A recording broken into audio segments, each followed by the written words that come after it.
Hey guys, this is Jake with P3. In this video we're going to show you how to install the display portion of your booster multi-gauge in your Volkswagen Mk7. This is our OEM vent. We've got our display here so we can go ahead and test and get started. We want to make sure we test the gauge before we install it, just to save the hassle of taking everything back out of the dash.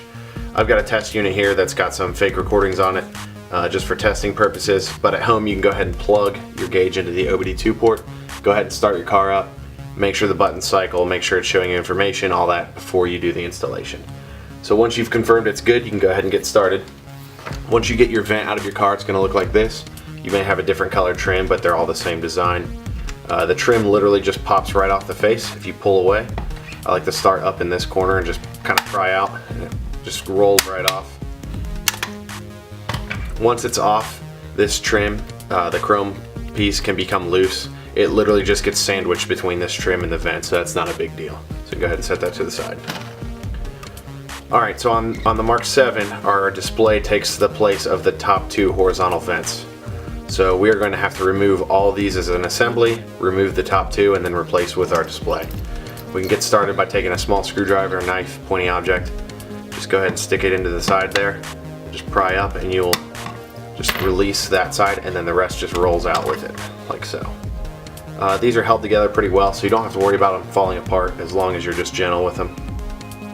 What I like to do now is I'll take a pair of snips. You can do this with your fingers as well. And I don't cut, I just barely apply a little pressure, and that just helps separate these vent slats out from the side brackets here. So we'll start on that side, and then we'll come over to this side, and we will disconnect it from the slider bar here on the side.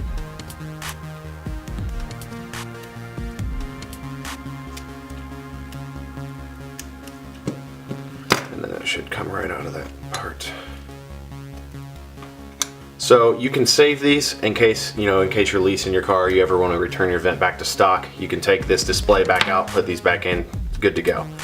You can also leave this portion of the slider bar intact.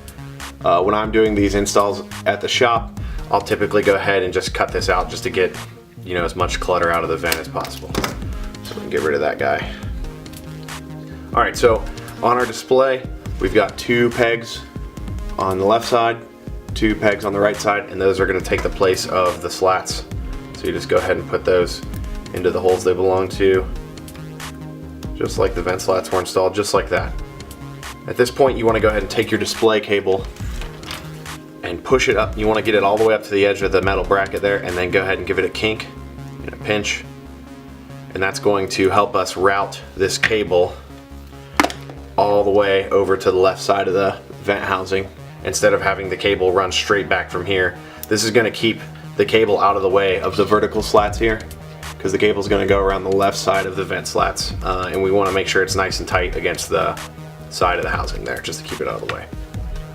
So go ahead and pull your cable nice and taut, and then make sure it's not twisted, and we do want the pink wire to be facing down towards the bottom of the vent when we push this through.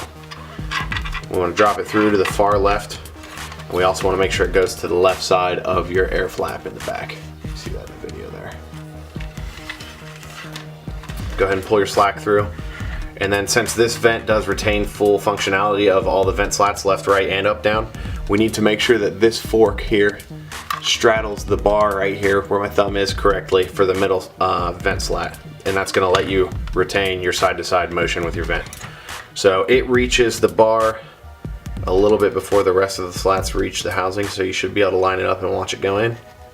Looks like we're good. And then go ahead and just snap your side brackets back into place, and then you can move the slats back and forth. I like to leave them to the right. What that does is when the vent slats go like this, it'll help push that cable against the side of the housing here, and that just helps you later on when you're doing the final install. So when you're running the cable out of the back, you do not want to pull tension out of the vent. We want to actually let it naturally rest and maybe even push up into the vent just a tad. And what that's going to do is how we kink that cable around this corner. If you pull it tight, it's going to just pull against your vent slats, the vertical ones, and not allow them to move freely. So right now we've got that vent slat like this, kind of pushing the wire over against the side, and we have our kink. And if we give just a little bit of extra slack and then pinch it in place, like so. You can just close the air flap in the back, and that's going to hold the cable in place for you, and that's going to allow this to still move freely, and you can go ahead and test that at this point. You should feel good. If it's really not moving well, you'll need to make sure that you have your cable pushed up into the corner, and make sure you didn't pull tension out, because that'll pull that cable right against those vertical slats. At this point, you can go ahead and just fold the cable right around the side and give it a good pinch, and you can go ahead and install it in the vehicle just like so. That foam will take up the place where the cable goes through, and this cable's also designed to be able to be pinched like that, as long as it's not twisted at the same time. If it's twisted at the same time, it can be damaged. As long as it's flat, it's perfectly fine to fold around there.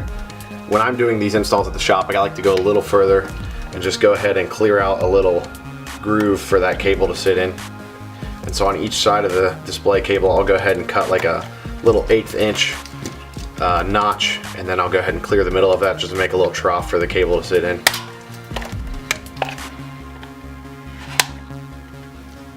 And then with your fingers or a small screwdriver, you can just go ahead and pinch the foam and pull it back.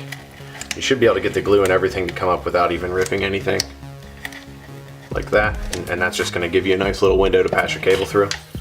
And again, we want to make sure that this is folded nice and flat. We want to make sure there's no twists in the cable as we're pulling it through. Go ahead and feed it through. See, that's trying to get twisted up. There we go. And I like to give it a nice firm pinch around the backside there. That way it's just kind of formed right into place the way it should be. And then I'll actually go ahead and put a little dab of glue right behind the cable on each side just to hold it in place better. And this is all optional. You know, you guys don't have to do this at home if you don't want to.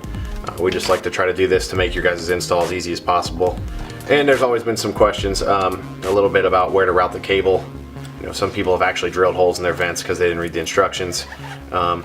This will just help you obviously see that it's okay to run it around the back of the vent like that.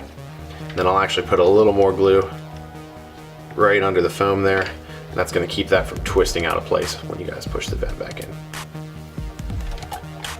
So yeah, that should finish everything up on the back side here. Now that we have everything installed, we want to make sure that all our vent operations work correctly, since we do retain full functionality of the movement on this. So we want to make sure our right left works good and our up down, that's good, and then also the air flap in the back works. We also want to make sure that our display works correctly. So go ahead and start your car back up, plug it in the OBD2 port. This can just sit on your lap.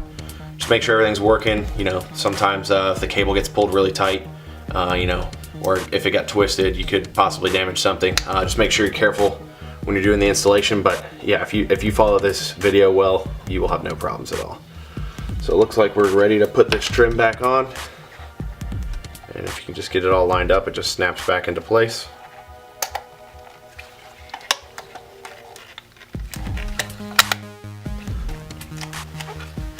Just like that. So yeah, this one's ready to go back in the vehicle. If you guys have any questions at all, please let us know. We're trying to make these videos to make the installation process as easy as possible for you guys. Any questions, concerns, comments, let us know down below. Also, be sure to check out all our products on our website, p3gauges.com. We're also on Instagram. We got a lot of cool content there, some contests going on, other things. Be sure to check us out, leave some comments, tell us what you think, subscribe, like, follow us. Yeah, just check it out. Thanks, guys.